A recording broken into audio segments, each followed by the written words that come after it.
राधे राधे दोस्तों, आप सभी का मेरे YouTube चैनल ब्लतन पर मैं स्वागत करती हूँ। दोस्तों, अगर आप पूर्णिमा को मानते हैं तो पूर्णिमा 2 तारीख से स्टार्ट हो जाएगी वैशाख मास, या अगर आप संक्रांत से जो हमारे हिंदू धर्म के पंचांग के अनुसार वैशाख ज्येष्ठ मास का शुरुआत होती है वो अगर मानते हो तो 15 अप्रैल से स्टार्ट हो जाएगी। तो आप जो भी मानते हो आज जब से आप स्नान करना चाहते हो तो ये ज़रूर मैं कहूँगी, जो सारे नियम के साथ आप कथा भी सुनना बहुत ही आवश्यक है दोस्तों। और यूट्यूब में आपको हर तरह की कथा आपको उपलब्ध होगी। हमारे चैनल ब्रतन पर में आप सभी को हर तरह की कथा मिल जाएंगे। इसलिए अगर आप वैशाख मास के स्नान का पूरे श्रद्धा और भक्ति से आप इनका नियम पालन करना चाहते हैं तो आपको इस कथा में मिल जाएगी, और आप पूरी कथा सुने और वीडियो को लाइक शेयर करें। आज दूसरा अध्याय है दोस्तों। नारद जी कहते हैं, वैशाख मास में धूप से तपे और थके मांदे ब्राह्मणों को श्रम नाशक सुखद पलंग देकर मनुष्य कभी जन्म मृत्यु आदि के कलेशों से कष्ट नहीं पाता। जो वैशाख मास में पहनने के लिए कपड़े और बिछावन देता है वह उसी जन्म में सब भोगों से संपन्न हो जाता है और समस्त पापों से रहित ब्रह्म निवारण यानी मोक्ष को प्राप्त होता है। जो तिनके की बनी या खजूर आदि के पत्तों से बनी हुई चटाई दान करता है उसकी उस चटाई पर साक्षात भगवान विष्णु शयन करते हैं। चटाई देने वाला बैठने और बिछाने आदि में सब ओर से सुखी रहता है। जो सोने के लिए चटाई और कंबल देता है वह उतने ही मात्र से मुक्त हो जाता है। निद्रा से दुख का नाश होता है। निद्रा से थकावट दूर होती है और निद्रा चटाई पर सोने वाले को सुखपूर्वक आ जाती है। धूप से कष्ट पाए हरा श्रेष्ठ ब्राह्मण को जो सूक्ष्मतार वस्त्र दान करता है वह पूर्ण आयु और परलोक में उत्तम गति को प्राप्त होता है। जो पुरुष ब्राह्मण को फूल और रोली देता है वह अलौकिक भोगों का भोग करके मोक्ष को प्राप्त होता है। जो खस कुश और जल से वासित चंदन देता है वह सब भोगों में देवताओं की सहायता पाता है तथा उसके पाप और दुख की हानि होकर परमानंद की प्राप्ति होती है। वैशाख के धर्म को जानने वाला जो पुरुष गोरोचरण और कस्तूरी का दान करता है वह तीनों तापों से मुक्त होकर परम शांति को प्राप्त होता है। जो विश्रामशाला बनवाकर प्याओं सहित ब्राह्मण को दान करता है वह लोकों का अधिपति होता है। जो सड़क के किनारे बगीचे पोखरा कुआं और मंडप बनवाता है वह धर्मशाला है धर्मात्मा है, उसे पुत्रों की क्या आवश्यकता।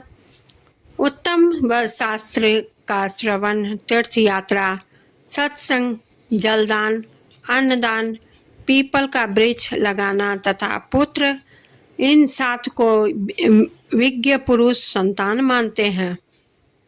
जो वैशाख मास में तापनाशक तक्र दान करता है वह इस पृथ्वी पर विद्वान और धनवान होता है।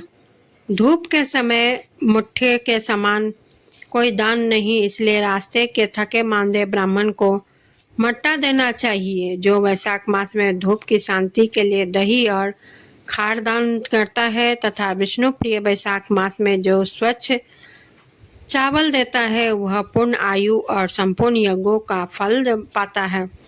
जो पुरुष ब्राह्मण के लिए गोघृत अर्पण करता है वह अश्वमेध यज्ञ का फल पाकर विष्णु लोक में सुखपूर्वक अनुभव करता है। जो दिन के ताप की शांति के लिए संध्या काल में ब्राह्मण को ऊख दान करता है उसको अच्छे पुण्य प्राप्त होता है। जो वैशाख मास में शाम को ब्राह्मण के लिए फल और शरबत देता है उससे पितरों को निश्चय ही अमृतपान का अवसर मिलता है। जो वैशाख मास के महीने में पके हुए आम के फल के साथ शरबत देता है उसके सारे पाप निश्चय ही नष्ट हो जाते हैं। जो वैशाख की अमावस्या को पितरों के उद्देश्य से कस्तूरी, कपूर, बेला और खस की सुगंध से वासित शरबत से भरा हुआ घड़ा दान करता है वह 96 घड़ा दान करने का पुण्य प्राप्त करता है। वैशाख में तेल लगाना, दिन में सोना, कांसे के पात्र में भोजन करना, खाट पर सोना, घर में नहाना, निषिद्ध पदार्थ खाना, दोबारा भोजन करना तथा रात में खाना में 8 बातें त्याग देनी चाहिए। जो वैशाख में व्रत का पालन करने वाला मनुष्य पद्म पत्ते में भोजन करता है वह सब पापों से मुक्त हो विष्णु लोक को जाता है। जो विष्णु भक्त पुरुष वैशाख मास में नदी स्नान करता है वह 3 जन्मों के पाप से निश्चय ही मुक्त हो जाता है। जो प्रातःकाल सूर्योदय के समय किसी समुद्र गामिनी नदी में स्नान करता है वह 7 जन्मों के पाप से तत्काल छूट जाता है। जो मनुष्य 7 गंगाओं में से किसी में उस काल में स्नान करता है यानी सूर्योदय काल में स्नान करता है वह करोड़ों जन्मों से उपार्जित किए हुए पाप से निसंदेह मुक्त हो जाता है। जाह्नवी यानी गंगा, बृद्धगंगा, गोदावरी, कालिंदी यानी यमुना, सरस्वती, कावेरी, नर्मदा और वेणी ये 7 गंगाएं कही गई है। वैशाख मास पर जो प्रातःकाल बावलियों में स्नान करता है उसके महापातकों का नाश हो जाता है। कंदमूल, फल, शाक, नमक, गुड़, बेर, पत्र, जल और तक्र जो भी वैशाख मास में दिया जाए वह सब अच्छे होता है। ब्रह्मा आदि देवता भी बिना दिए हुए कोई वस्तु नहीं पाते। जो दान से ही हीन है वह निर्धन होता है। अतः सुख की इच्छा करने वाले पुरुष को वैशाख मास में अवश्य दान करना चाहिए। सूर्य देव के मेष राशि में स्थित होने वाला भगवान विष्णु के उद्देश्य से अवश्य प्रातःकाल स्नान करके भगवान विष्णु की पूजा करनी चाहिए। कोई महिरथ नामक एक राजा था जो कामनाओं में आसक्त और अजितेंद्रिय था। वह केवल वैशाख स्नान के संयोग से स्वतः वैकुंठ धाम को चला गया। वैशाख मास के देवता भगवान मधुसूदन अतः वह सफल मास है। वैशाख मास में भगवान की प्रार्थना का मंत्र इस प्रकार है। मधुसूदन देवेश वैशाखे मेषगे रवो प्रातः स्नानं करिष्यामि निर्विघ्नं कुरु माधवम।